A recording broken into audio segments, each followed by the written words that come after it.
Hi hello friends, good morning. இன்றைக்கி ஒரு new வேர்டை பற்றி தெரிஞ்சுக்கலாம். ஆப்பத்தட்டிக். இது ஒரு அட்ஜெக்டிவ். ஆப்பத்தட்டிக் இது ஒரு அட்ஜெக்டிவ். இதுக்கான மீனிங் என்னன்னு பார்த்தீங்கன்னா, அக்கறையின்மை, ஆர்வமின்மை. A person who feels no emotion. ஒரு சிலர் பார்த்தீங்கன்னா எந்த இமோஷனுமே இல்லாமல் இருப்பாங்க. அவங்க ஆப்பத்தட்டிக்.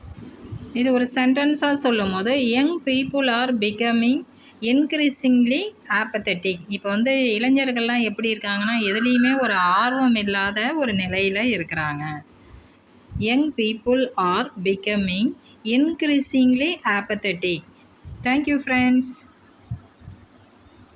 கேமஃபோபியா. கேமஃபோபியான்றது ஒரு நவுன் வேர்டு.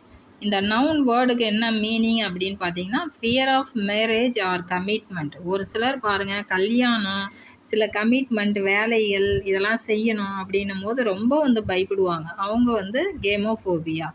இது ஒரு எக்ஸாம்பிளில் பார்க்கலாம்.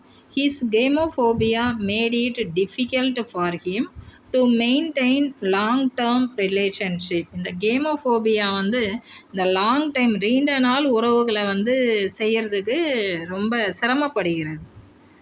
அந்த சிரமப்படுகிறவங்கள கேமோஃபோபியா சொல்லுவோம். Thank you friends.